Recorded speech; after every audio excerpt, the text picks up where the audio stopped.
할렐루야. 아멘.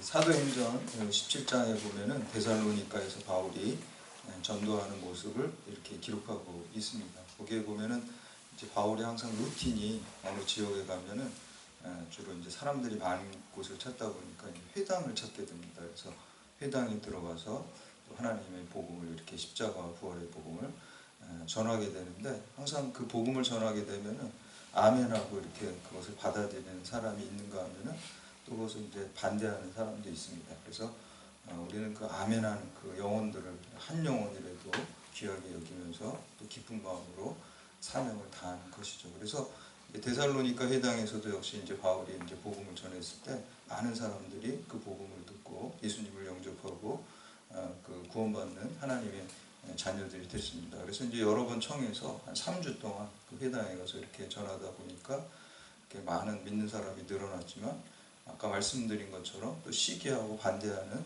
사람들이 있었어요. 유대인들이 특히 그랬어요. 유대교 신자들이 그랬습니다. 왜냐하면은 바울이 와가지고 복음을 전하다 보니까 유대교 신자들이 기독교로 개종하게 되니까 그것도 이제 시기하게 됐고, 또 바울이 전한 그 십자가 부활의 복음이 사실 유대교 신자들이 볼 때는 예수가 그렇게 탐탁지 않았고, 되게 유대교에서 이렇게 그 배교자로 이렇게 프레임을 씌워가지고 예수님을 십자가에 처형했기 때문에 예수에 대해서 하나님의 아들이다 이런 것에 대해서 좋지 않게 생각을 해서 그 유대인들이 깡패를 고용해가지고 난동을 피우고, 특별히 이제 바울 일행을 이렇게 영접했던 야손이라는 사람이 있었어요. 그 집에서 이제 바울과 그 일행이 머무르고 있었는데 그 집까지 이제 습격해가지고 바울을 잡으려고 또 이렇게 이제 갔죠. 그래서 이제 거기서 이제 뭐 한 3주 정도밖에 데살로니가에서 복음을 전하지 못하고 이제 베레아로 피신했습니다. 그래서 베레아에서도 또 바울이 복음을 전하고 또 거기까지 또 이제 이 사람들이 쫓아와가지고 또 이제 아테네까지 이렇게 가서 복음을 전하게 됩니다. 그래서 바울에게는 항상 이 데살로니가에서 충분히 예수 그리스도의 복음을 전하지 못했다라는 그 안타까움이 있었고요. 이제 막 믿기 시작한 사람들이 있는데 그 사람들은 더욱더 복음을 더 굳건하게 해주지 못한 그 아쉬움이 있었어요. 그래서 이제 데살로니가 전후서 이 편지를 쓰게 된 것이죠. 그래서 여기 오늘 우리가 함께 읽은 이 2장 말씀, 우리 여기에 보면 특별히 좀 전도했던 것을 좀 더 그 믿음을 받아들이는 사람들에게 더 확고하게 또 풍성하게 해주기 위해서 또 이 편지를 쓰고, 또 열매를 맺게 해주신 또 하나님의 은혜에 감사했어요. 짧은 기간에 복음을 전했지만 그럼에도 불구하고 데살로니가에 대해서 전도의 열매, 또 영혼 구원의 역사가 있었습니다. 그게 하나님의 은혜구나 라고 해서 하나님께 감사하는 글을 썼고, 또 마지막으로 이제 언젠가 내가 다시 그 데살로니가에서 방문해가지고 다시 만날 것을 소망하는 것을 우리가 이제 함께 읽은 2장 후반부에 이렇게 기록하고 있습니다. 그래서 지난 시간에 이어서 이 데살로니가에서 전도한 이 바울의 그 회고하는 오늘 말씀을 통해서 구원 역사를 이루어가시는 그 하나님의 그 뜻과 또 우리를 사용하시고 또 바울을 사용하시는 그 하나님의 그 구원의 역사를 우리가 다시 한번 살펴보면서, 오늘 우리도 바울처럼 우리가 속한 이곳에, 우리 경찰대학과 또 이 지역에 우리가 복음을 전하는 그런 사명을 잘 감당하기를 결단하는 시간 되시기를 주님의 이름으로 축원합니다. 첫 번째는 하나님은 복음 전파를 위해 수고하는 것을 영원토록 잊지 않고 기억하십니다. 하나님이 기억하시면 그게 가장 큰 축복이죠. 하나님이 기억하셨다라는 건 하나님께서 우리에게 영생과 또 영원한 축복을 주신다는 의미가 거기에 내포되어 있기 때문입니다. 그래서 특별히 이제 바울을 그 데살로니가에서 대적했던 사람들이 바울에게 씌웠던 프레임이 뭐냐면은 바울 당시에 그 사꾼과 같은 돈을 목적으로 해서 이렇게 어떤 아주 좀 자극적인 철학이라든지 또 어떤 종교적인 가르침을 전하는 순회 어떤 전도자 같은 사람들이 있었어요. 근데 이 사람들은 아주 사람들을 현혹하고 말도 잘하는데 순수한 목적이 아니라 순전히 돈을 얻기 위해서 이런 목적으로 그 일을 했어요. 그러니까 이 바울을 대적하는 데살로니가에 있던 유대인들이 딱 좋잖아요. 프레임을 씌우기가. 바울이 바로 그런 사람이다. 이렇게 이제 씌우기 시작했습니다. 그래서 이제 바울은 아예 그 자기가 사역자로서 어떤 사례비나 생활비를 받을 수 있는 자격이 있고 또 그러한 조건이 있음에도 불구하고 그걸 하나도 받지 않았어요. 그리고 텐트를 만드는 기술을 익혀가지고 우리가 텐트 메이커라고 그러잖아요. 그래서 이제 그러한 천막, 장막을 이렇게 만들어서 생계를 자기가 그거를 해결하고 자비량으로 이제 선교를 했습니다. 그래서 오해될 것들을 아예 원천적으로 차단을 한 것이죠. 9절하고 이제 10절 말씀 함께 봉독합니다. 9절 10절 시작. 형제들아 우리의 수고와 애쓴 것을 너희가 기억하리니 너희 아무에게도 해를 끼치지 아니하려고 밤낮으로 일하면서 너희에게 하나님의 복음을 전하였노라. 우리가 너희 믿는 자들을 향하여 어떻게 거룩하고 옳고 흠없이 행하였는지에 대하여 너희가 증인이요 하나님도 그러하시도다. 아멘. 바울 일행은 그 천막 만드는 게 이제 육체적인 노동이잖아요. 그래서 오늘 말씀에 보니까 수고와 애쓴 것이다 라고 나오고 있어요. 그래서 이거를 헬라의 원어에 보니까 육체 노동으로 매우 힘들었고 또 궁핍하고 핍절한 상태였다.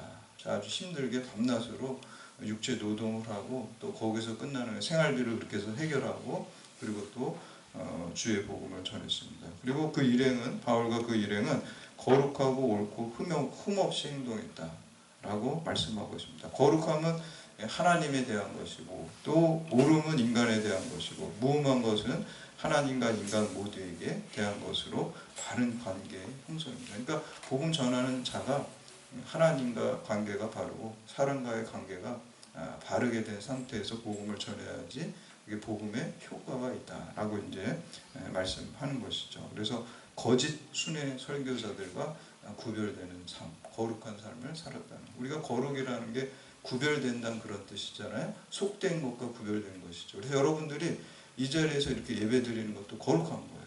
왜냐하면 편하게 쉴 수 있지만 일반 자연인들은 믿지 않는 사람들은 편하게 쉴 수 있는 이 시간에 시간과 장소를 구별해서 하나님께 거룩하게 예배 드립니다. 하나님 이걸 기쁘게 받아주시고 또 한 가지는 우리가 삶 속에서 세상 사람들 자연인들은 자기의 야망과 욕망과 이기심을 따라서 그것을 추구하면서 살아가죠. 근데 우리 믿는 사람들은 하나님의 말씀을 쫓아서 말씀의 가치를 따라서 살아가는 거죠.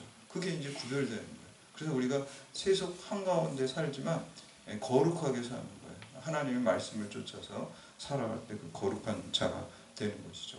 사도 바울은 그렇게 이제 거룩한 삶을 통해서 하나님의 자녀가 됐어요. 하나님께서 신명기에 내가 거룩하니 너희도 거룩하라 이렇게 말씀하신 것처럼 구별된 삶, 내 야망과 욕망과 이기심을 쫓아서 살아가는 게 아니라 하나님 말씀, 진리의 말씀, 생명의 말씀을 쫓아 살아가는 거룩한 삶을 살고 옳고 흠이 없이 행동할 때 하나님께서 그를 통해서 복음의 역사를 이루어 가신 줄 믿습니다. 그래서 오늘 우리도 그런 모습들이 있어야 됩니다. 구별된 삶을 살아야 되고 또 올바른 삶, 다 사람과의 관계, 하나님과의 관계에서 이렇게 흠이 없도록 최선을 다하면서 복음을 전할 때 하나님께서 사도 바울을 통해서 구원의 역사를 이루은 것 같이 오늘 우리도 바울과 같이 사용하여 주실 줄을 믿습니다.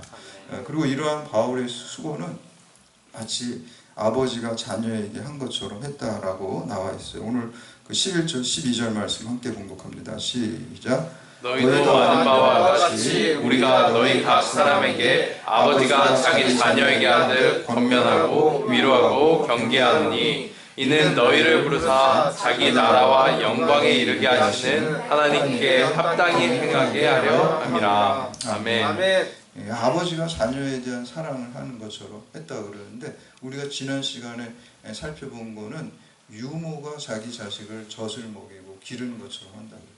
사실 유모라 그러는데 헬라어 원어나 뭐 NIV 성경이나 세번역 성경에 보면 그냥 엄마라고 나와 있어요. 영어로 그냥 mother 이렇게 나와 있어요. 그러니까 그 엄마, 우리가 자녀가 올바르게 건강하게 키우려면은 엄마 아빠가 다 있어야 되겠죠. 엄마 아빠가 모성적인 측면은 좀 이렇게 따뜻하게 사랑으로 자녀를 품어주는 게 있다고 한다면은 아버지는 좀 올바른 것을 권면하고 또 잘못된 것을 이렇게 잘 되도록 이렇게 엄격하게 하는 모습이 있죠. 두 가지가 다 있어요. 부성적인 측면과 모성적인 측면이 있어야 되는 것입니다. 제가 이제 신학교 다닐 때도 이제 목회에 대해서 이렇게 가르치는 교수님이 부성적 목회와 모성적 목회를 이렇게 그 구분해서 설명해 준 적이 있어요. 그래서 이제 결론이 그거예요. 이 두 가지 모습이 부성적인 모습과 모성적인 모습이 다 있어야지 우리 교우들이 건강하게 신앙이 자랄 수 있다라는 게 그게 결론이거든요. 사도 바울도 마찬가지죠. 오늘은 이제 부성적인 모습을 보여줬지만 지난 시간에 모성적인 모습으로 이 데살로니가 교회 교인들을 자기 마치 자녀를 기르는 것처럼 그런 마음으로 기도하고 또 말씀을 권면하고 또 사랑으로 품어주면서 이렇게 한 것을 볼 수가 있습니다. 오늘 여러분도 마찬가지입니다. 여러분들도 다 목회자예요, 사실은. 우리가 풀타임 목회자가 아니라고 할 수 있겠지만 여러분들이 우리가 종교개혁 이제 내일이 종교개혁일이잖아요. 10월 31일 날이 1507년에 그 17년에 마르틴 루터가 종교개혁을 10월 31일 날 비텐베르크 대학에 95개조 반박문을 이렇게 하면서 종교개혁이 이렇게 시작됐죠. 그래서 이제 그것처럼 우리도 항상 여러분들이 루터가 말한 것처럼 우리 만인 제사장설을 얘기를 하잖아요. 그 모든 사람이 다 제사장이고 모든 사람이 다 여러분들이 사역자라는 것이죠. 여러분 그 직장 안에서 사회 안에서 모두가 제사장이 돼서 직접 하나님께 나아가고 또 주님을 또 하나님께 인도하는 그 만인 제사장이 되어야 될 줄로 믿습니다. 그리고 두 번째는 바울은 자신이 전한 복음을 사람들이 하나님의 말씀으로 받아들이는 것에 대해서 감사했습니다. 바울은 전도할 때 데살로니가 교인들이 그 말을 듣고 그를 사람의 말로 듣지 않고 하나님의 말씀으로 받아들이고 아멘했다라는 것이죠. 여러분이 성경 많이 공부하고 무슨 또 더 나아가서 또 신학 공부하시는 분들도 계시잖아요. 평신도 중에 신학 공부해서 박사학위를 받아요. 신학 박사학위를 받아서 또 뭐 다른 인문학 서적도 많이 받아요. 공부를 많이 했어요. 그렇다고 해서 밖에 나가서 믿지 않는 사람에게 예수 그리스도의 복음을 전한다고 해서 그를 믿게 만들 수가 없어요, 사실. 그렇다고 그걸 하지 말라는 건 아니에요. 그거를 하셔야 돼요. 뭐 성경 공부도 많이 하시고 신학도 공부하시면 좋죠. 그런 거. 그러나 더 중요한 것은 기도를 많이 해야 돼요. 기도를 통해서 성령께서 내가 내 입을 열어서 복음을 전할 때 그 마음을 열어주셔야지만 믿지 않는 영혼이 돌아오는 구원의 역사가 일어날 줄로 믿습니다. 바울은 그걸 감사했어요. 오늘 보니까 자기가 설교하고 복음 전도할 때 데살로니가 교인들이 아멘하고 그걸 받아들였단 말이에요. 그거를 하나님께 감사한다고 오늘 말씀하고 있습니다. 그래서 성령께서 마음문을 열어주셔야 돼요. 그래서 사도행전 22장 47절이 이제 2장 제일 마지막 절이거든요. 근데 사도행전에 보면 사도들이 복음 전파를 했잖아요. 근데 맨 마지막 절에 뭐라고 결론을 내리냐면요. 주께서 날마다 구원받는 자들의 숫자를 더하게 하셨다. 그게 결론이에요. 사도들이 막 베드로가 전도하고 막 3,000명씩 갑자기 하루아침에 믿게 되고 막 설교 한 번에 막 그렇게 그냥 전도를 했잖아요. 근데 내가 했다 그러는 게 아니라 주님께서 구원받는 자들의 숫자를 더하게 하셨다 그래요. 주님이 그 영혼의 마음을 움직이셔야지만 그 말씀을 아멘으로 받아들이게 될 줄로 믿습니다.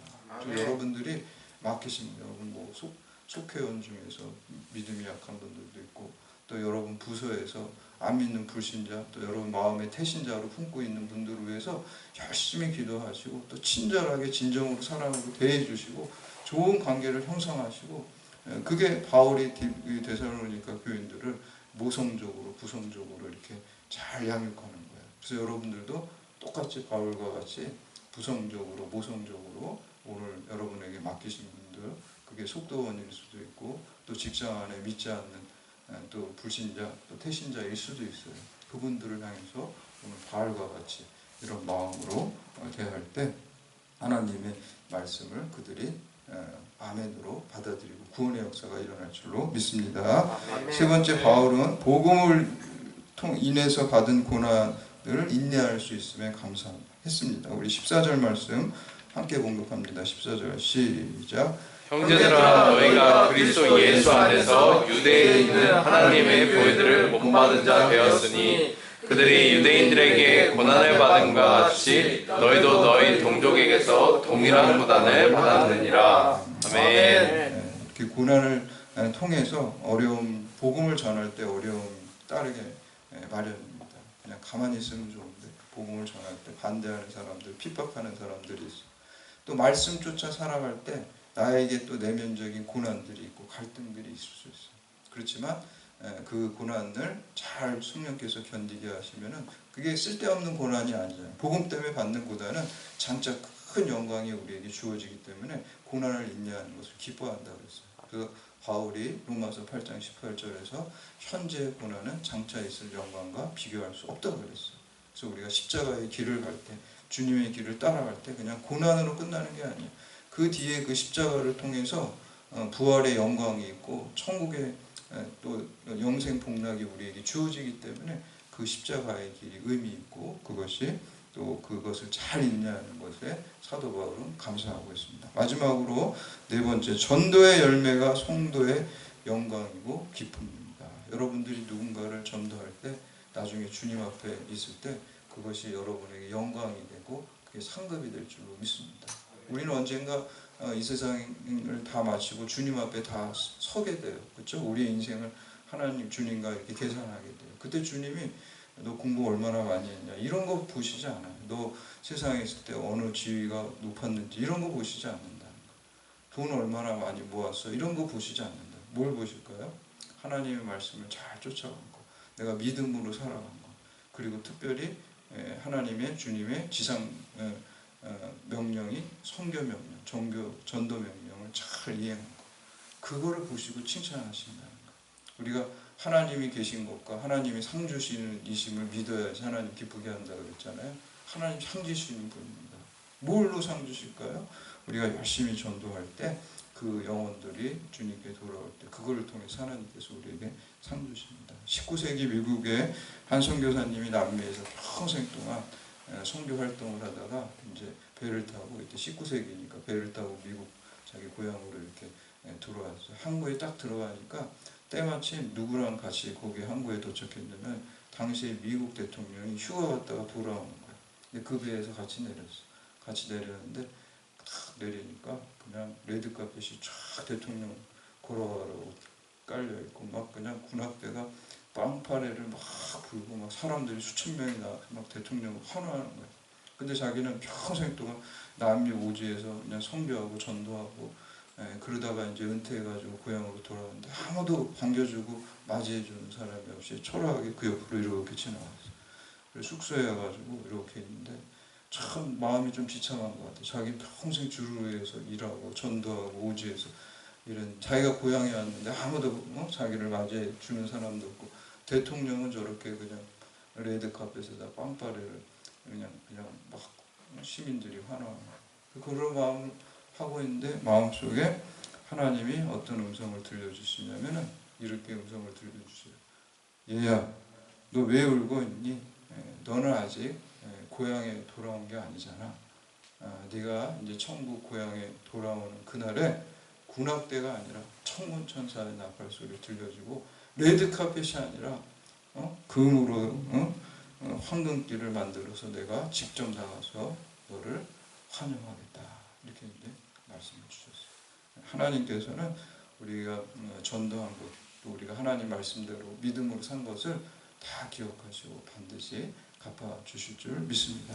그래서 전도한 그 열매가 여러분들에게 기쁨이고 영광이 되는 거예요. 그래서 주변에 있는 우리 교우들, 믿음이 약한 교우들, 믿지 않는 또 태신자들을 잘 섬기고 기도하고 주님께 돌아올 때 최선을 다할 때 그분들이 여러분에게 영광이고 기쁨이고 상급이 될 줄로 믿습니다. 이런 사명을 여러분들이 잘 감당하시고 하나님의 영광을 드러내시기를 주님의 이름으로 축원합니다. 아멘.